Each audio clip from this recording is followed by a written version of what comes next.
Si vous pouviez regarder vos mains et voir autre chose que ce que voient vos yeux, que trouverez-vous? Imaginez un univers caché où chaque cellule, chaque atome est la porte vers des mystères plus profonds. À première vue, nous sommes de chair et de sang. Mais que se passerait-il si je vous disais que, au niveau le plus fondamental, nous sommes composés d'énergie pure, entrelacés par des forces invisibles qui façonnent toute la réalité en nous? Dans les moindres détails de notre existence se trouvent les secrets de l'univers. Mais ces secrets ne sont pas seulement scientifiques. Ils peuvent être la clé de la compréhension des mystères plus grands, tels que le but de notre existence et la nature de Dieu.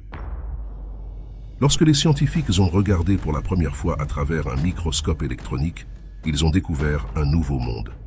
Dans ce monde, les cellules se dissolvent en molécules, les molécules se divisent en atomes, et les atomes exposent leurs noyaux, leurs protons, leurs quarks, jusqu'à ce qu'ils atteignent une corde dans le vide quantique. C'est à ce moment que la science et la spiritualité commencent à traverser le vide quantique. Considérez cela comme un vaste océan d'énergie infinie, d'où tout dans l'univers découle. Pour certains, c'est juste un autre concept de la physique moderne, mais pour d'autres, c'est bien plus que cela. C'est le souffle de la création, l'énergie originelle qui a donné naissance à tout ce que nous connaissons.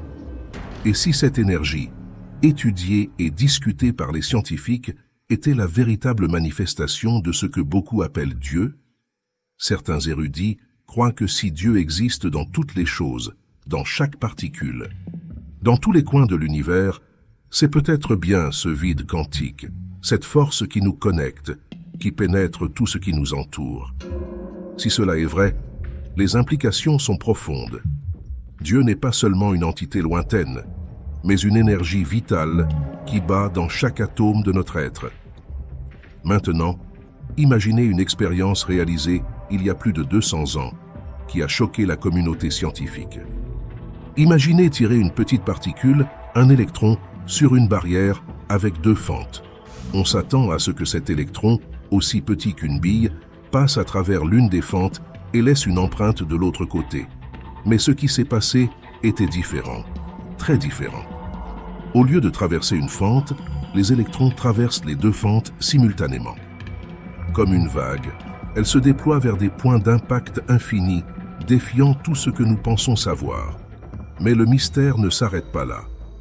Quand un observateur est placé pour surveiller l'expérience, quelque chose d'encore plus étrange se produit.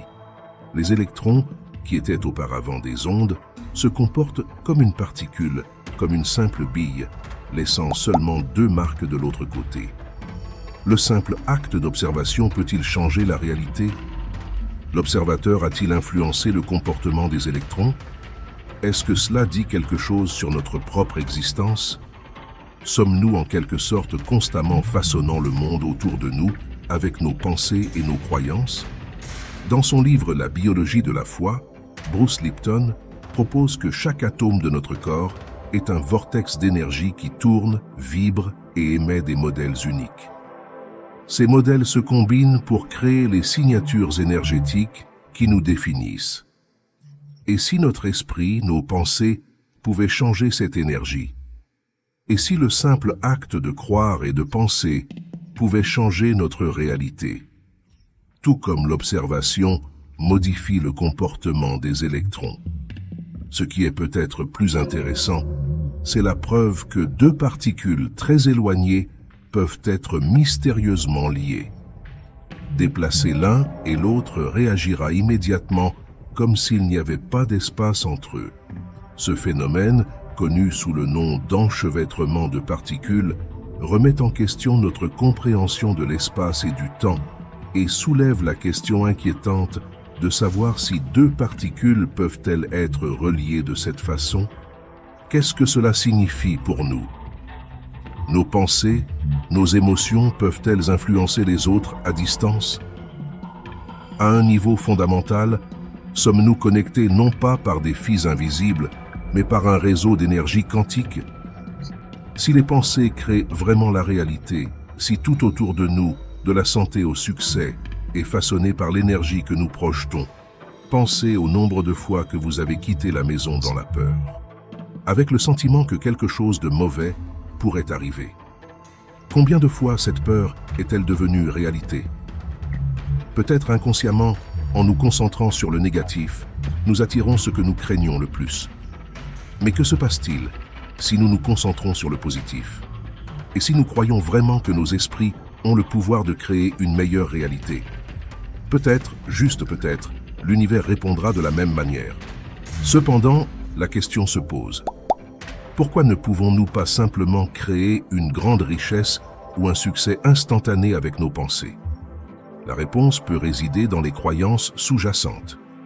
Pour la plupart d'entre nous, il est plus facile de croire en un danger imminent que de croire en un miracle soudain. Nous sommes habitués à nous préparer au pire, et cette attente peut être précisément ce qui nous empêche d'atteindre le meilleur. Alors laissez-moi vous demander, à quoi avez-vous pensé ces derniers temps? Votre esprit crée-t-il la vie que vous voulez? Si l'esprit est vraiment puissant, que faites-vous avec ce pouvoir? Avant de terminer, laissez-moi vous emmener dans un autre mystère, un plus ancien et plus mystérieux. Avez-vous déjà demandé pourquoi les personnages de la Bible ont vécu tant d'années? Quel secret se cache derrière cette longévité? Dans la prochaine vidéo, nous explorerons cette question et découvrirons ce que la science et l'esprit nous révèlent sur la longévité biblique. Donc, si vous êtes à la recherche de plus de connaissances, si vous voulez approfondir les mystères qui entourent la Bible et notre réalité, abonnez-vous à Beyond the Bible.